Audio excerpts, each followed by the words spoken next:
beserta keluarganya. Lalu apa hikmah penting yang terkandung dalam Idul Adha ini yang dapat kita petik? Dalam kesempatan ini saya mengutip hanya 3 dari sekian banyak hikmah yang ada. Yang pertama adalah hidup tidak akan pernah lepas dari ujian. Semakin tinggi keimanan kita, maka semakin berat ujian yang akan datang kepada kita. Lihatlah Nabi Ibrahim alaihissalam yang mulai diuji dari ayahandanya yang tidak mau menyembah Allah, tidak mau beriman kepada Allah. Banyak disebutkan beberapa ayat di dalam Al-Quran yang menggambarkan dialog antara Ibrahim dengan ayahnya Azar. Betapa perjuangan Nabi Ibrahim mendakwai ayahnya untuk meninggalkan patung-patung berhala buatannya sehingga beriman kepada Allah Subhanahu wa taala. Di dalam Al-Quran disebutkan, iz qala li abihi ya abati lima ta'budu ma la yasma'u wa la yubsiru wa la yughni anka syai'a. Wahai ayahandaku, kenapa engkau menyembah sesuatu yang tak dapat mendengar, sesuatu yang tak dapat melihat, sesuatu yang tak dapat menolongmu sedikit pun? Dalam ayat lain dikatakan, ya abati la ta'budi syaitan inna syaitana kana lirrahmani asiyya. Wahai ayahku, kenapa kau menyembah syaitan? Sesungguhnya syaitan adalah makhluk yang bermaksiat kepada Allah. Dalam ayat ini Nabi Ibrahim memanggil ayahandanya dengan panggilan yang sangat mulia, ya abati, dengan panggilan yang sangat lembut, wahai ayahandaku. Ini mengisyaratkan bahwa walaupun orang tua bermaksiat kepada Allah, bahkan walaupun orang tua mengajak menyekutukan Allah, jangan sampai durhaka kepada orang tua. Ditegaskan di dalam Al-Quran, wa in jahadaka ala an tusyrika bi ma laysa laka bihi ilmun fala tuti'huma. Kalau seandainya orang tua mengajakmu untuk menyekutukan Allah, jangan taati perintah itu. Wa sahibuhuma fid dunya ma'rufa, tapi tetaplah berbuat baik, tetaplah berbakti kepada orang tua. Lalu apa dijawab oleh Azar, ayah dari Nabi Ibrahim? Araghibun anta an alihati ya Ibrahim. Apakah kau benci kepada Tuhanku wahai Ibrahim? La illam tantahi, kalau kau tak berhenti menceramahi aku, kau tak berhenti menasihati aku, la arjumannaka, maka akan kurajam kau sampai mati. Wahjurni malayya, tinggalkan aku wahai Ibrahim dalam kurun waktu yang sangat lama. Nabi Ibrahim menjawab, qala salamun alaik sa'astaghfiru laka rabbi innahu kana bi hafiyya. Wahai ayahku, keselamatan atasmu, aku akan tetap memohonkan ampun kepada Tuhanku atas apa yang telah kau lakukan. Sesungguhnya Dia adalah Tuhan yang sangat baik kepadaku. Ketika berhala itu dihancurkan oleh Nabi Ibrahim alaihissalam, Azar mulai mengamuk. Dia bertanya kepada Nabi Ibrahim, apakah kau yang menghancurkan Tuhan-Tuhanku wahai Ibrahim? Nabi Ibrahim menjawab, bal fa'alahu kabiruhum hadza fas'aluhum in kanu yantiqun. Bisa jadi patung yang paling besar itu yang menghancurkan patung-patung lainnya. Coba tanya wahai ayahku, coba tanya kepada patung-patung lainnya kalau mereka sanggup berbicara. Para ulama mengatakan bahwa Nabi Ibrahim adalah fi maqamil hujjah wal adillah, pada posisi menegakkan, berhujjah, berdalil, membuktikan siapa Tuhan sebenarnya. Kemudian Azar murka kepada Nabi Ibrahim. Nabi Ibrahim dicampakkan ke dalam kobaran api. dengan izin Allah, karena Allah cinta kepada kekasihnya. Nabi Ibrahim diberi gelar sebagai Khalilullah, kekasih Allah. Dengan mudah saja Allah berfirman kepada api, ya nar kuni bardan wa salaman ala Ibrahim. Wahai api, jadilah engkau dingin dan keselamatan atas Ibrahim. Maka Nabi Ibrahim selamat dari kobaran api. Itulah salah satu mukjizat Nabi Ibrahim alaihissalam.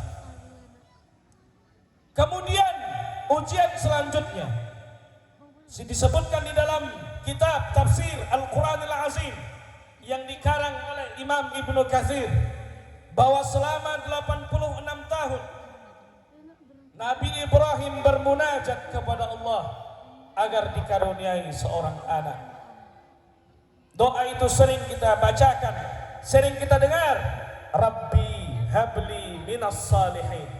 Ya Allah, karuniakan aku seorang anak yang saleh.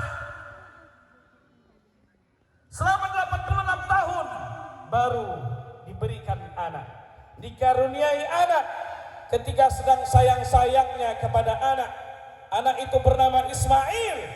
Allah memerintahkan untuk Ismail disembelih oleh ayahnya. Hal ini diabadikan di dalam Al-Quran. Falamma balagha ma'ahu sa'ya.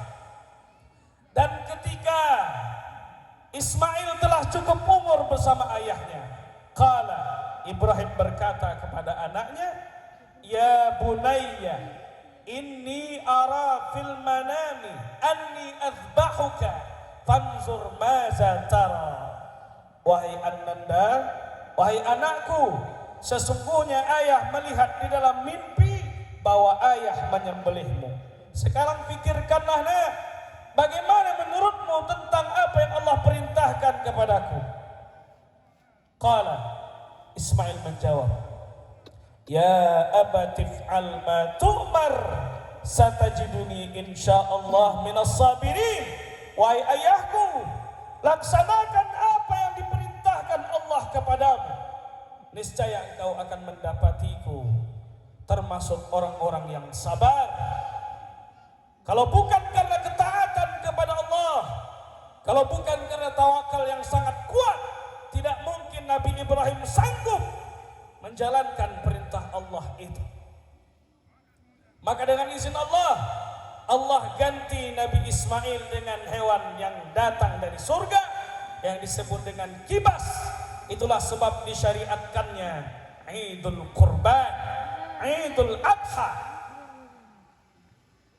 Selama hidup ini, selama roh belum berpisah dari jasad, maka ujian akan datang sini berganti. Allah mungkin tidak tampakkan kepada kita pahala. Kalau Allah tampakkan pahala, tidak akan ada lagi orang-orang yang menumpuk harta. Semua akan bersedekah. Allah tidak tampakkan bentuk dosa. Kalau Allah tampakkan, tidak akan ada lagi orang yang bermaksiat. Tidak ada lagi orang yang memakan harta anak yatim. Tidak akan ada lagi orang-orang yang semena-mena berbuat kezaliman. Allah tidak beritahu kapan kita mati. Kalau Allah beritahu kapan kita mati, tentu kita tidak sibuk dengan urusan dunia. Kita akan bersungguh-sungguh membekali diri kita dengan bekal yang amat banyak menghadap Allah Subhanahu wa taala. Allah tidak tampakkan itu semua, tidak lain adalah liyabluwakum ayyukum ahsanu amala, untuk menguji kalian siapa di antara kalian yang paling baik amalnya di sisi Allah Subhanahu wa taala. Hadirin jamaah salat Idul Adha yang dimuliakan Allah. Hikmah yang kedua, jangan sampai berputus asa untuk memperoleh rahmat Allah Subhanahu wa taala. Bayangkan 86 tahun Nabi Ibrahim bermunajat kepada Allah untuk dikaruniai anak. Ketika sayang-sayangnya kepada anaknya, Allah memerintahkan untuk menyembelih anaknya sendiri. Apakah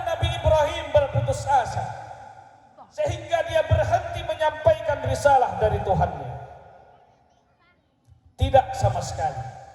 Maka jangan sampai kita berputus asa dalam memperoleh rahmat dari Allah Subhanahu wa taala.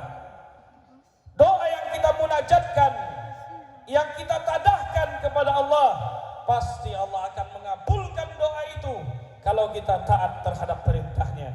Ud'uni astajib lakum. Memintalah, memohonlah kepadaku, kata Allah, pasti aku akan menjawab segala permintaanmu, segala doamu. Akan tetapi seringkali kita bermunajat siang dan malam. Kenapa doa tak kunjung diijabah oleh Allah Subhanahu wa taala? Maka perlu menjadi bahan muhasabah, introspeksi kita. Apakah kita masih tenggelam dalam kemaksiatan? Atau adakah sesuatu yang tidak dihalalkan Allah masuk ke dalam perut kita? Sebagaimana ditegaskan oleh baginda Nabi, mat'amuhu haram, wa mashrabuhu haram, wa malbasuhu haram, wa ghuzziya bil haram, fa anna yustajabu lah. Makanannya haram, minumannya haram, pakaiannya haram, dimasukkan ke dalam tubuh segala sesuatu yang diharamkan oleh Allah. Bagaimana mungkin doa akan diijabah? Atau mungkin kita tidak peduli terhadap kemaksiatan yang ada di sekitar kita. Kita tidak menegakkan amar ma'ruf nahi mungkar. Maka inilah yang disebutkan oleh baginda Nabi di dalam hadis yang diriwayatkan oleh Abdullah bin Umar radhiyallahu anhuma. Ya ayuhan nas, wahai manusia, muru bil ma'ruf wanhau 'anil munkar qabla an tad'u Allah fala yastajibu lakum wa qabla an tastaghfiruhu fala yaghfiru lakum. Cegahlah dari yang mungkar, ajak kepada yang ma'ruf.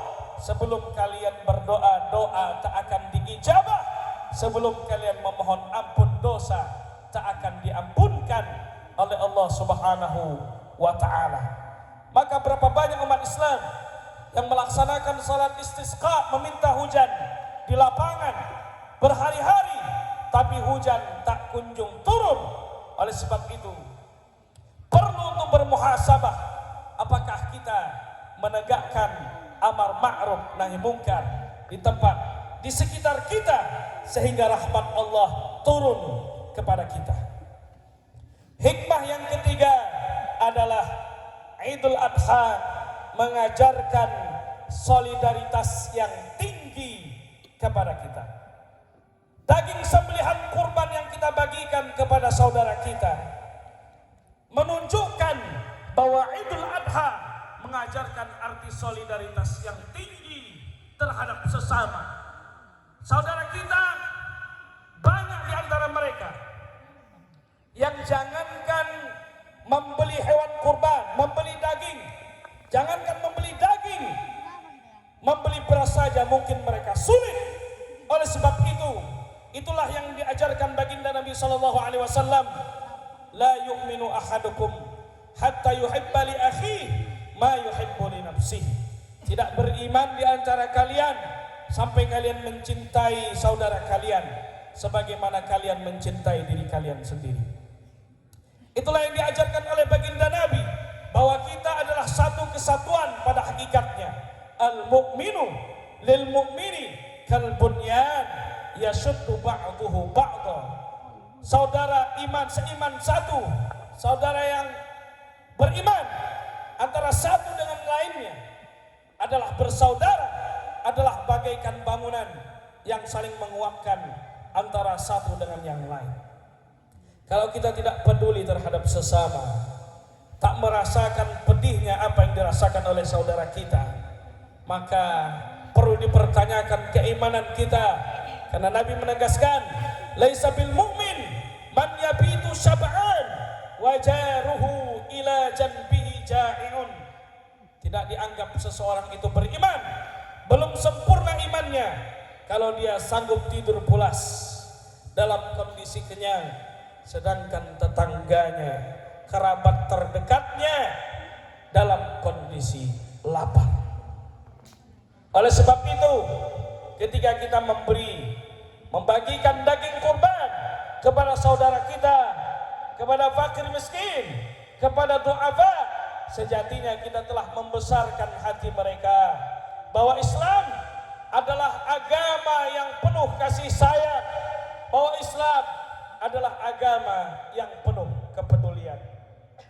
Nabi menegaskan di dalam hadisnya, afdalul a'mal, sebaik-baik amal adalah idkhalus surur ala qalbil mu'min, memasukkan kebahagiaan ke dalam hati orang-orang yang beriman.